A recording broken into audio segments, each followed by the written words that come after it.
All right, this is a speed run of an assignment students are doing to take primitives, applying some modifiers, including one we haven't used before, where we convert a primitive to an editable poly. It works differently than adding a edit poly modifier in that once we do it, we can't go back down in the stack and undo what we've done. The instructions are being provided in more or less a PowerPoint fashion.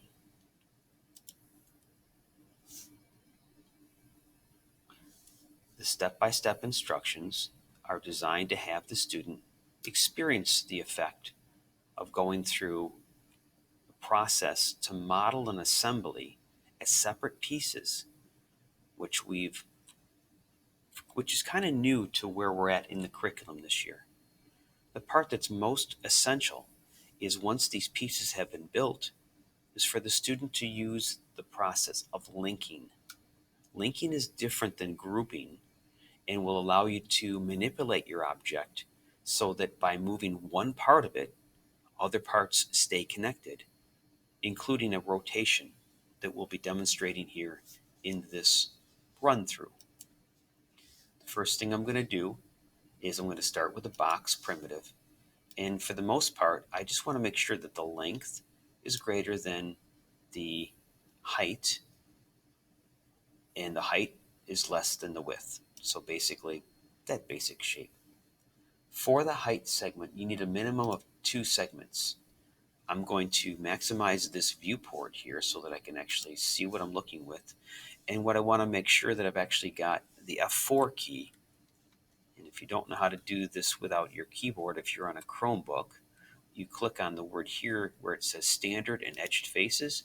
Make sure you've got edged faces selected, and that will bring it up for you. So I've just turned it off. I'm going to come back in here and turn edged faces back on. The next step is to take this simple box and actually convert it to an editable poly. That's done with a right click on the mouse, and then we select the option to convert to an editable poly. Once that's done, I want to work from a side viewport. There's a shortcut key to get to it. A couple different ways to get to it, but I'm just going to tap with my finger over here and touch L to get to my left viewport. This is my selection, and in order to maximize it, I'm going to use the button in the lower right-hand corner that says Zoom Extents Selected, which lets me get a zoomed-in view on the object. The next thing I want to do is within the editable poly, I want to look within the assembly stack. I'm going to click on the triangle here, and I'm going to look at what my options are. Similar to an editable poly, you can select the entire item, basically a face of it, a border, an edge, and a vertex. And these verts, or vertices as some people might abbreviate them, are the points which outline the geometry. In order for this to show up a little bit better in the video, I'm going to change it from standard into, actually what I want to do is go into default shading, and then I want to include the edge faces. There we go. I think that'll give you better contrast. Well, it may not be clear in the video, there is a small blue dot here indicating what the vertex is. And to select just one of them, what we're going to do is we're going to go up to the top toolbar here, and we're going to talk for a minute about these 2 selection options. Now, in addition to selecting by an exact object or by name, and select by object is clicking on the entire object. Select by name would be grabbing it from here, which I now notice I should probably rename. The intention of this box is going to be the tank body. So now I can now select by name in a meaningful way because I've given it a name. I can also, in addition to selecting by object or by name, this is an interesting, we call it a marquee select, and this doesn't have to be a rectangle. You can do it in a circle. You can draw your own rigid polygon shape or freeform, and there's a more advanced process of using, a soft selection process. By the way, I'm going to click on the word basic modeling here, which is going to bring up a whole set of polygon editing shortcuts. The move, W, E, and R keys are here. We've talked about those a lot. But I'm going to go back to my selection here and talk about windowed versus crossing. The pop-up here indicates what would happen if a line is just touching an object but not surrounding it. In this case, I'm going to make sure it is surrounding. The other thing about a selection is at times you want to ignore the back facing. In other words, just the part that's facing me. So with the window crossing as the option for my selection, I can then click and drag to select a point over in the corner here. Oh, I need to be opened on the tank body to make sure it's selected. And I need to make sure I'm down to the vertex level. And then I'm going to use the select window crossing. And I want to select the object here. I'm going to pause the video for a quick minute. I'm back, and I just realized my mistake was when I was demoing these different features here, I had left myself on the select region as opposed to going back to the marquee select with the rectangle. So now that I've done that, I also wanted to point out in the area above, now that I'm at vertex in the stack, notice in selection it also indicates, and if you click on these, it changes the word. So the points are the vertices. I had mentioned ignore back facing. This is the option right here. And I'm going to switch this, if it happens to be an off, I'm going to switch it to sub-object, and you'll notice it's indicating there are 0 vertices selected. So what I'm going to do now is I'm going to click on this corner, and I want to make sure I've got 2 vertices selected. And they would be the one that we see in front, and you don't need to do this, but just to point out to you, I've also selected the vertice on the back side. So to go back to left, I can touch L or click on the side of here, which locks me into this orthographic viewport where I know I'm looking on the side. So with a selection, we can go to either the mouse button or use W to get to the move tool. By the way, I've made my gizmo larger so it's easier to see. And I want to select just the X-axis and move it forward. I can use the grid to kind of eyeball it, but basically I'm coming back, about a box or so. Now I'm going to repeat the same process on the other side, selecting the verts, clicking on X. Now you see I'm a little bit off here. I've got more than one axis, so I'm going to actually undo with Control Z to undo that. Using the middle mouse button now, I'm going to select the object and roll over so I get a clear view of just grabbing X. And again, I want to come back about a box or so. Think cartoony. We're not going for super accurate. And at this point in the process, where we're at is we've gone through and we've set up our box. We have converted it to an editable poly. We have moved the verts back. And now what we're going to do is create a cylinder object for the base of the turret. So the cylinder shape does have a cap polygon. You can increase the number of them. We'll do that in a minute with some further editing. And the number of sides is going to greatly affect how smooth or round the shape is. So when I go to place my cylinder, I could create it on the grid and then move it. But what I basically want to do is snap it to the object that's there so that they're extremely close together, so that when we link them, we don't have a gap. All right, so I'm going to return to 3ds Max and continue this process. I'm currently on the modify panel, basically, for the creation. I'm not going to add any modifiers here. What I'm going to do instead is return to the create panel, and I'm going to go for a cylinder, which is going to become the turret. So to create this, I can switch to the top viewport by touching T. I want to make sure that I am in the shaded view here. Sorry, default shading. And I'm also going to keep on the white edge faces. Now when I go to create my cylinder proportionally, I just want it to fit on top of the body. And now I'm blind to the height, but I can override that later in the modify panel. My second click was just to finish the process of creating this, and I'm going to switch to the front viewport to kind of get a relative idea. Notice because of the way that I created this, I ended up using a negative value, which had to do with the way the mouse was dragged. I ended up with a negative value rather than a positive value. It actually works fine.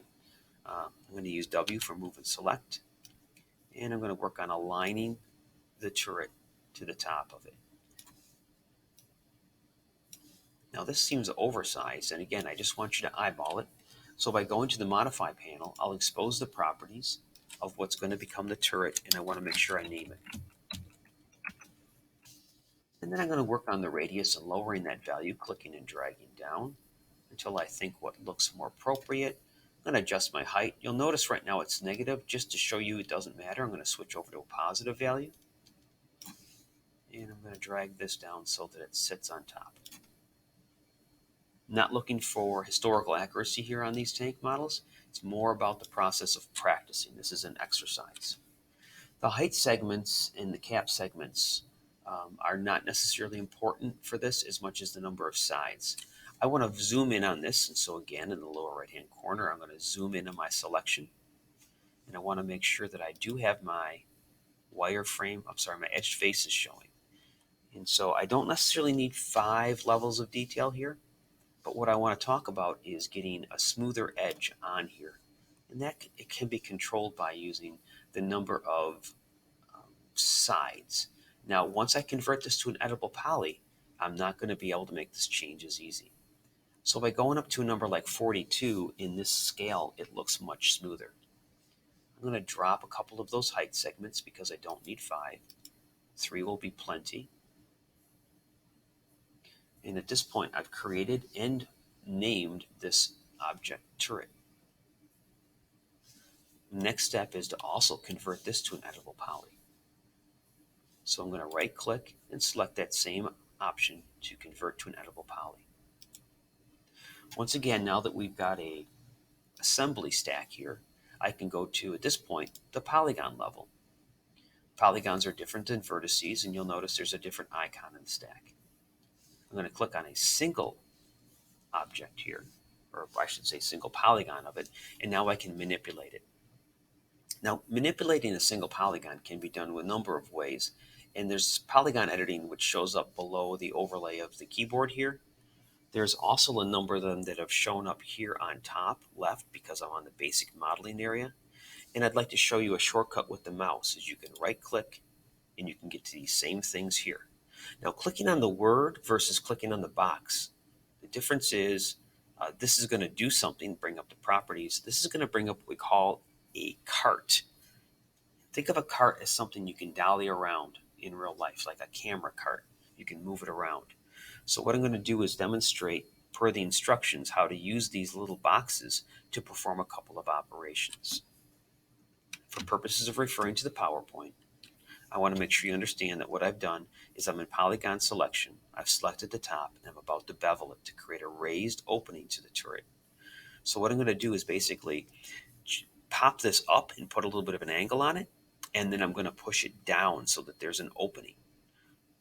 So I'm going to return to 3ds Max, and when I right click, you'll see the option to bevel. Bevel gives me a couple of things different than extrude, and it took the values where I'd left them. So there is a value that can be set for how high the bevel is going to go, and there's a setting for how much it tapers in. So both operations can be controlled here. And a cool thing about the dolly is we can actually say plus and add another one. I'll back this off in a minute, but if I click on plus, it starts to add more detail. I'm going to cancel out of that operation and leave myself right here where I was, because that gives me enough of a rise in. And again, I'm looking for proportions. I'm not concerned with specifics. I'm going to right click here again and go right back in the bevel, bringing up the dolly. 9 o'clock a.m., 72 degrees Fahrenheit. And what I'm going to do now is change this from a negative value. I'm going to change, I don't need to change the value. I was in the wrong area there. This is the one that I want to change to a negative value.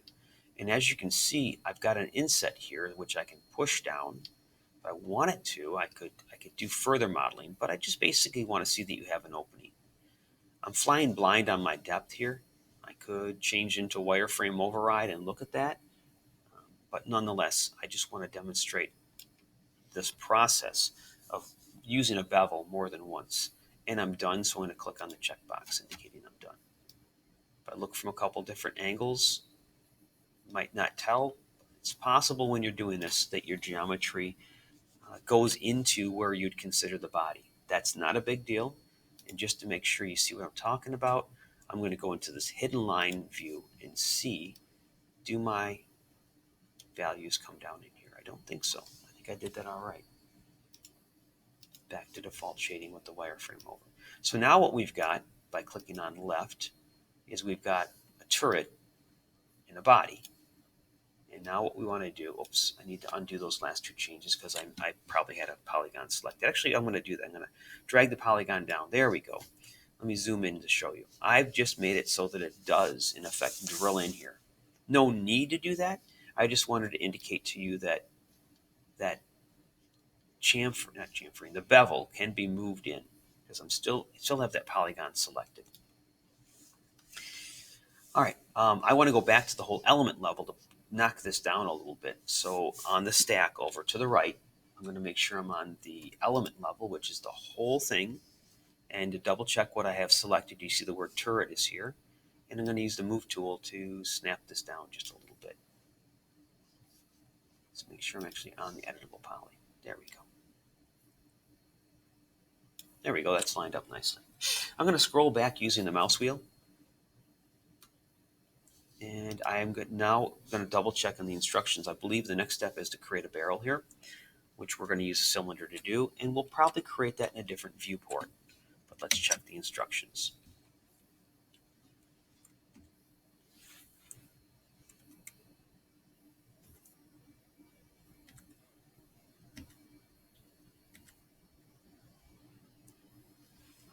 Stay in polygon selection mode, go down to smoothing groups. All right, apparently I missed that.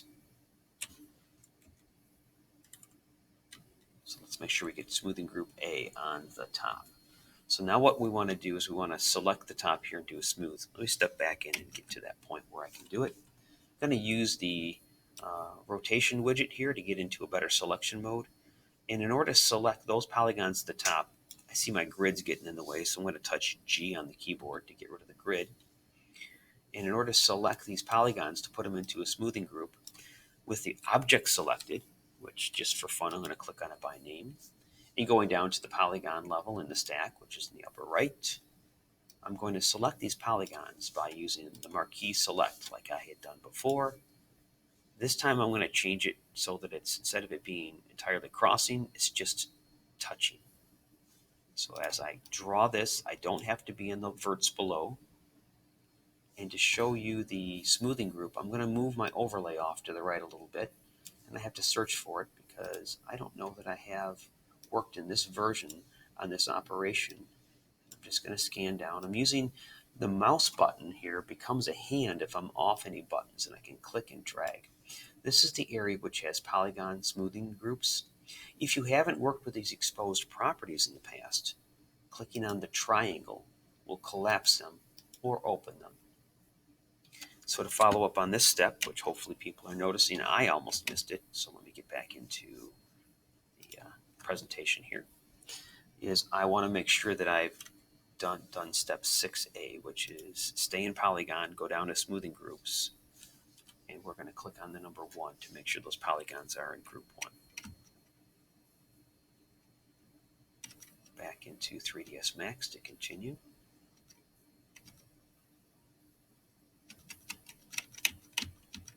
Apologies, there we go. All right, continuing along here, what I want to do is just make sure I've clicked on the button 1, indicating they're in the same polygon group. Now I'm going to create the cylinder, which is going to be the barrel. And to do so, I'm going to do it from a front viewport because the cylinder, in effect, is going to be coming right out of the business end of this tank, which it's becoming. So what I'm going to do is go back to the Create panel. And on the Create panel, I'm going to select the object type that I'm going to create. And that's going to be another cylinder. This cylinder should be proportioned so that it looks appropriate on the barrel. So I'm going to click and drag the end of it. And then I'm going to just move my mouse off in a corner. And as you can see from the locked into the orthographic view, or I should say, as you can't see, you're flying blind on the depth that you're adding. But it does expose the parameters as you create the object. I want my height, which is in effect going to be the length from this angle, to be substantially longer than the radius by a factor of, I'd say, 20. So I'm going to go maybe just by a factor, yeah, 20, 200. So let's go with 10 and 200 just so that this is got some more realistic numbers. We also want to pay attention to the variety of settings here. 42 was the value I settled on for the number of polygons on this larger one. Because it's smaller, you may find, as your desire, that you want to adjust that accordingly. I think 42 is actually excessive in this scale, and so I'm going to come in here and back it off to like 16. And what I'd like to do is take a closer look at this as I'm creating it. So I'm going to click on the zoom selected in the lower right hand corner, and I can see that's maybe less than ideal. So let's come up with a number where I get a nice flat spot on top, and that's going to come into play later. So I settled on 18. As you go through and create your number of sides, it's a tip here that's coming up later, is you want that to be a flat spot. It'll make this later operations much easier to do. I'm going to look from the left viewport by touching L and see what that length looks like. Not bad, but let's return to the front viewport and note that when I scroll back with the mouse wheel, that it's not really lined up with where I want it with the turret. So by touching W on the keyboard, moving into move mode, making sure I've got the entire object highlighted, which I do need to name barrel so that I know what it is. I'm going to scroll this, move this over, and drop it down a little bit. And again, think cartoony. It doesn't have to be entirely accurate. By switching back over to the left viewport, check my alignment, and that's decent.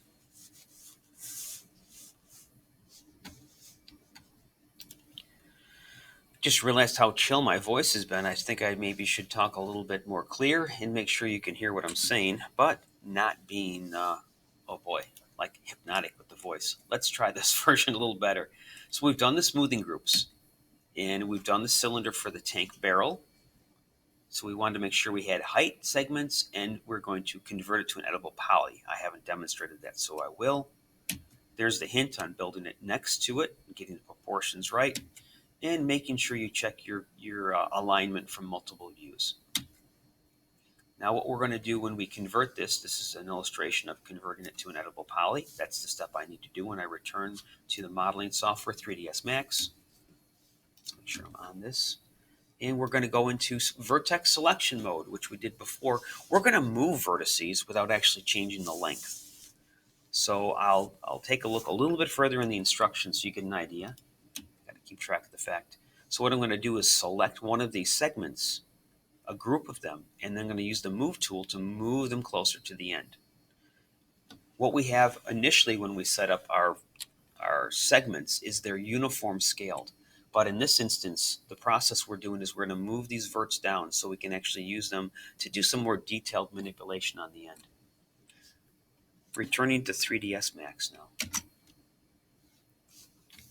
And what we're going to do is right-click on this barrel assembly, and we're going to convert this as well. Oh, I got to make sure I have the whole object selected. Tank barrel.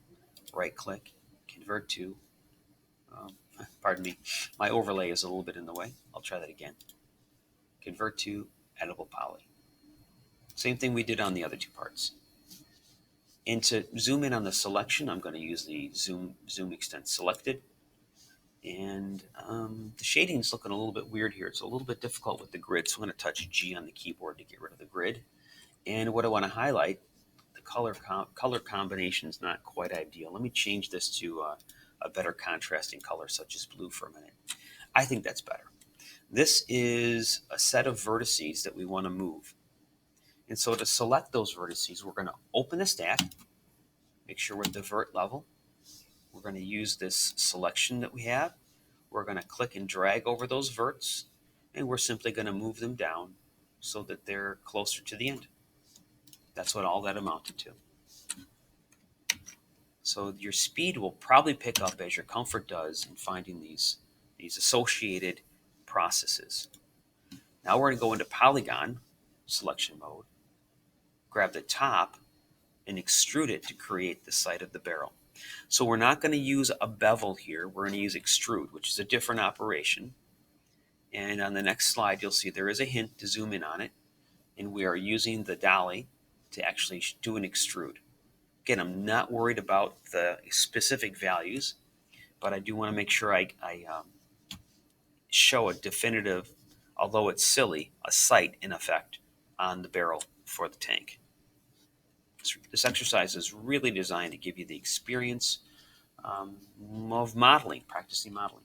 So what I want to do is I want to get down on the polygon level over here. So in the stack, I'm going to click on Polygon. And for the time being, I want to get around to the front. So I'm going to touch F on the keyboard.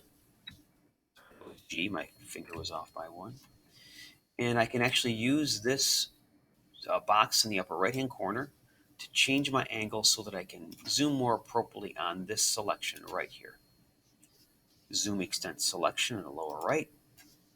And I'm going to right click and I'm going to find the extrude option. I'm going to bring up the bevel.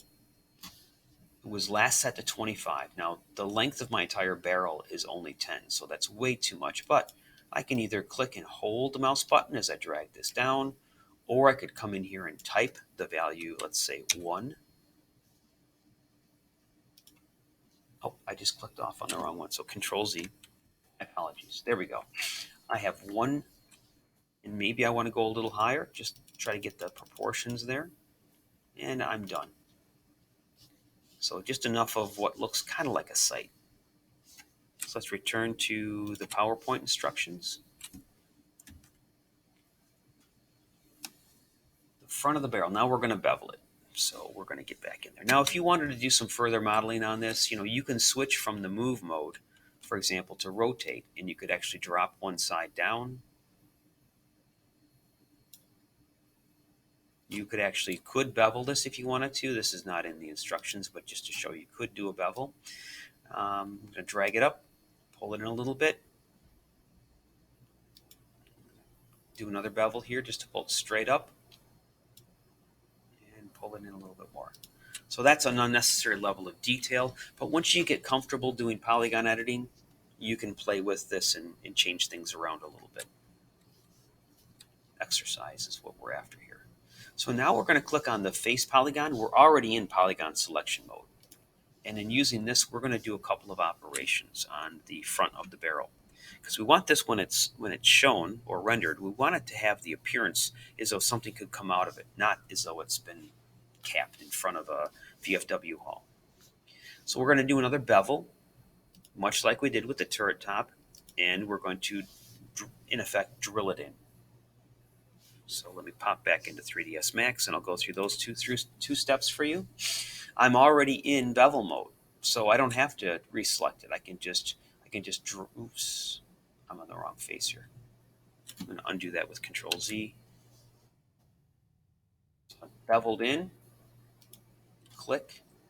If you'd prefer the dolly, you can right click on the polygon and get into bevel on the dolly, and that might be more useful to you. I'm going to cancel out of this. I'm going to make sure I'm in move mode. And now well, some people might be tempted to just push this in. You'll see it distorts the polygons. I'm going to undo that.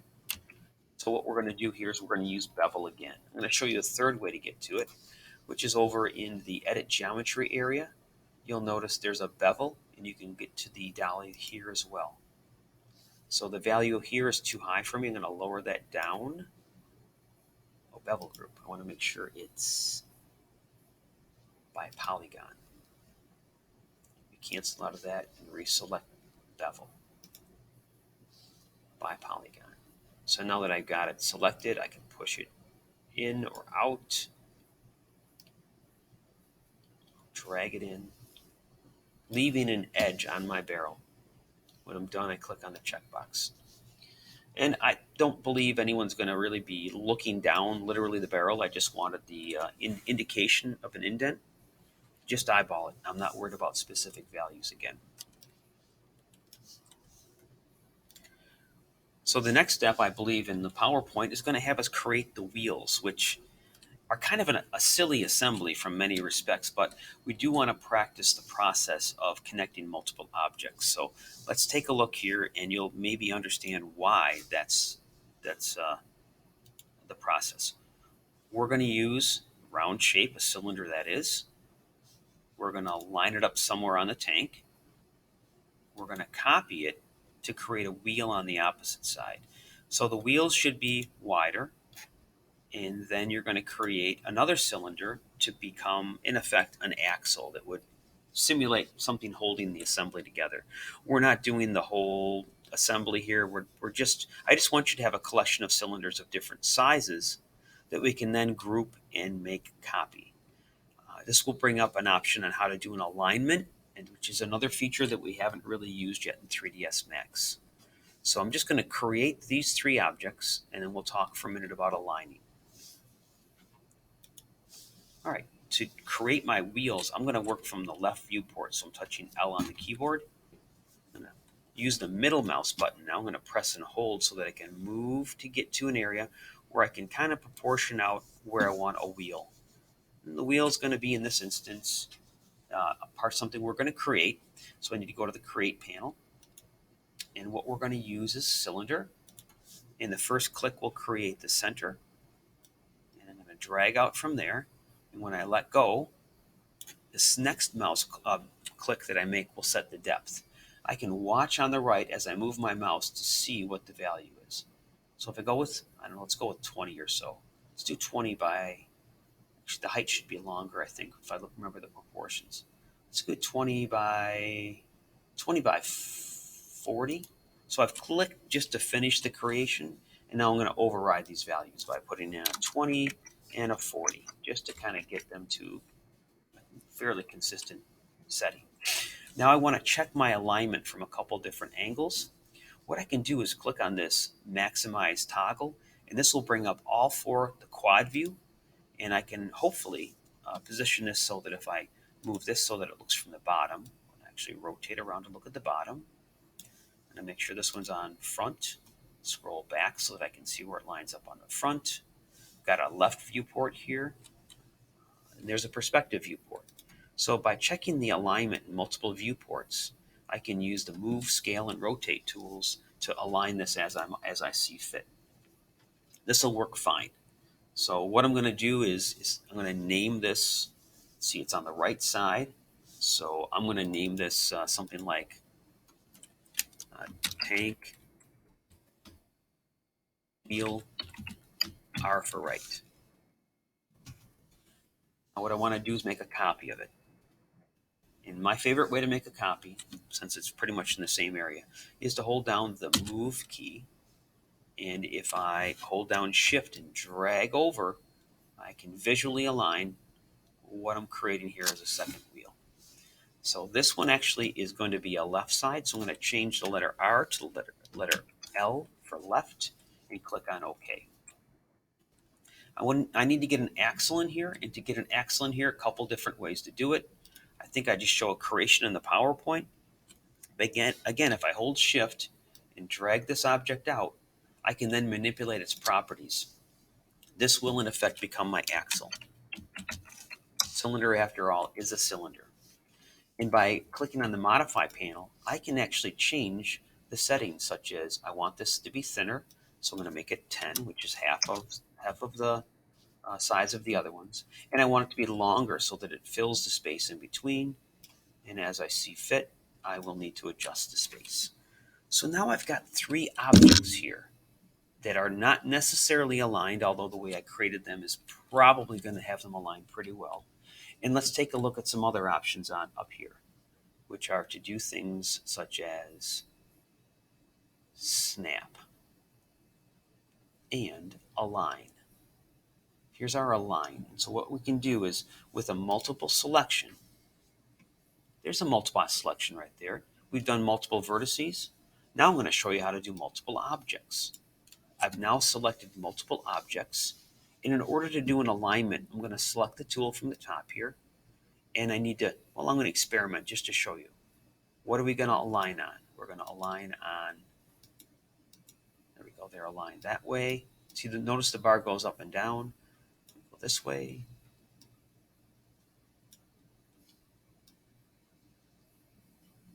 Now, then we're going to get into relative.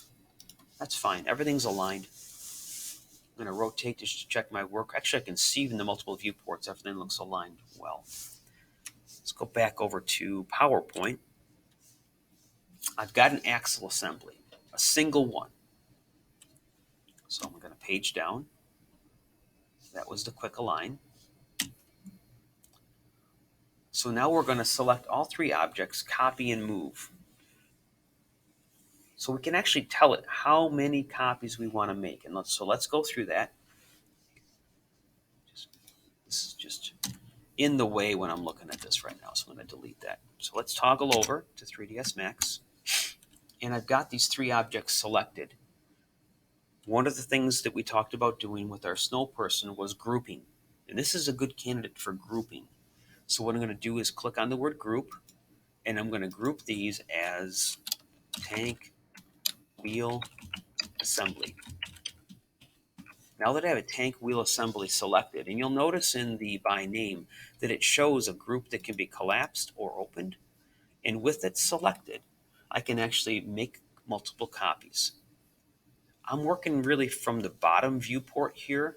So I'm going to make sure I'm on the bottom, snap to the orthographic view of bottom.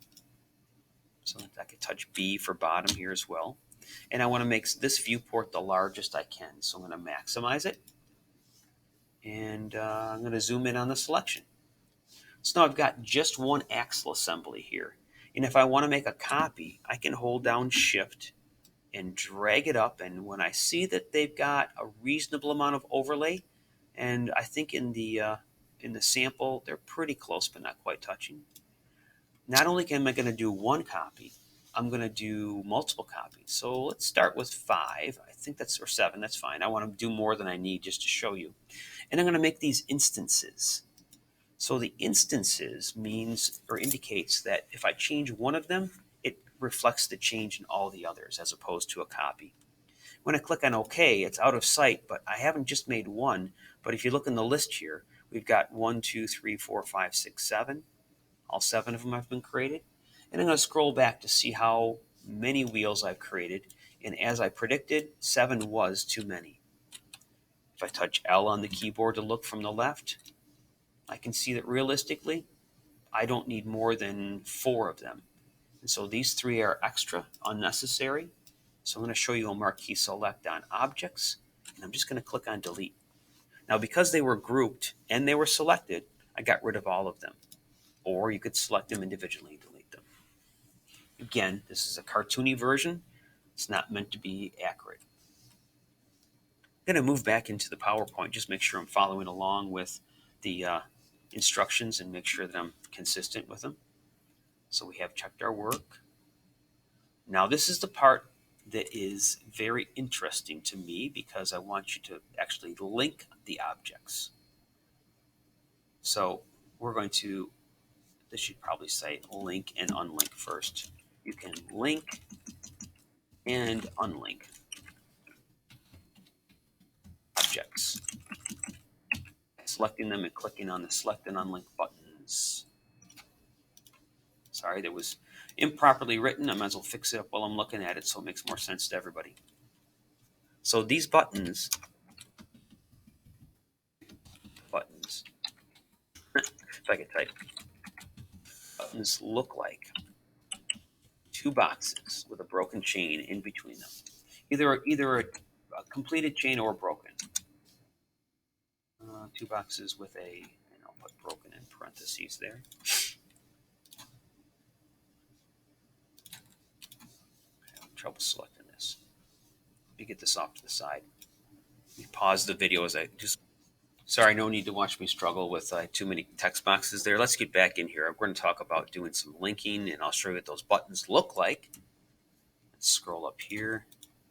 So these buttons were updated a little bit, so you'll notice they look like chain links, connected and then unlinked. And so what we're going to do is we're going to exercise this. What we want to do, and pay attention to the order of operations, is we're going to link the turret, which is that cylinder at the top, to the body of the tank. Basically, everything's got to connect to the body of the tank. It's going to become the parent object. So you link from the children to the parent. It's like a family tree. You go back in time because you don't know who's going to be your offspring, but you do know where you came from. So what we're going to do here is we're going to go from the turret to the body. And to do so, I want to make sure I'm using the select and link. I'm going to click once on the turret, and I'm going to drag down and let go of on the body. I've created a link now, and I'm going to continue to do this process where I take these objects and connect them to the body.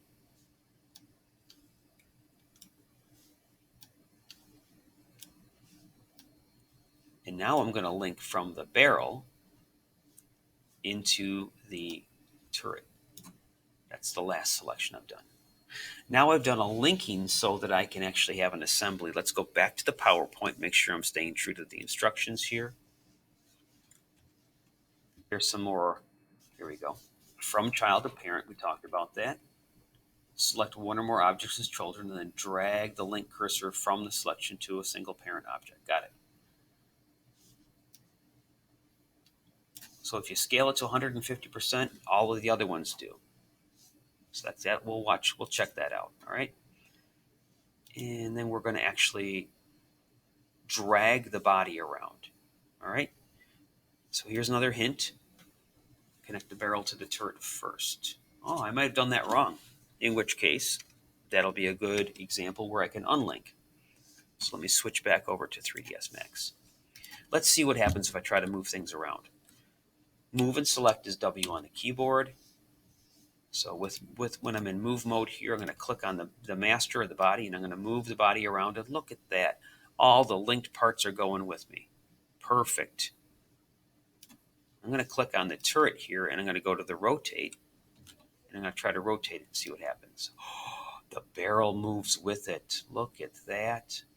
This is exactly what we're after, is an assembly that responds to the linking in which you've got a body and a turret. And because they mentioned if you select the actual base, and if we were to scale this, we should see everything else scale, which if these weren't linked, it would make a real mess of it. So R for scaling, and I want to get myself in a position where I'm going to do a uniform scale, which if I haven't talked about, there's an opportunity to mistakenly grab less than all three axes, or if you wanted to only change the two, this is how you would determine that. I'm going to click in the center and drag up, and you'll notice that everything scales up, and the space between them scales appropriately. So because it's linked, we can scale them as though they were one object. I'm going to pause the demo. I see a question popped up in chat. All right, I'm back. I just was taking a look at some student work. Had a good question about, he wanted to get in and change the properties on an object here. And in the past, we haven't converted to an editable poly. And so the question was, how do I get down to like the cylinder? Because what we had done is we had added to the stack in the past an edit poly modifier. This is a little different. So if you have a question about that, contact me. We'll go from there. All right, so this is the completed assembly that's done and ready to be manipulated a little bit further.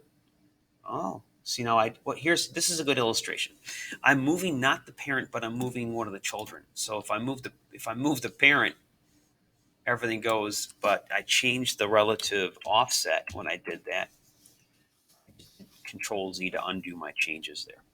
It was a good illustration. Great. So for testing, this is basically it. I need to be able to have you open the scene, show me that you've named the body, make sure that you can select the body and move it and everything else goes with it. Select the turret by name, got to have the name on it. Rotate the turret, and the barrel must rotate as well. And then we take a look at the business end of the tank's barrel and make sure it has a sight and an indent in it. So that's the testing or evaluation. For us here, I want you to build a scene, use materials. There's how to make camo, add your name, background, etc. I'm gonna stop this video here because I went through the process that I want students to do on the Friday of our Admiration Week. Thanks for watching. This will be posted to YouTube. If you don't subscribe, students, you'll get an email when I post a new YouTube video, which is helpful to you because they aren't always in the midst of your session. All right? Hope you're doing well. model away. Eventually we'll be building some really cool epic things, still building our strength here. Thank you.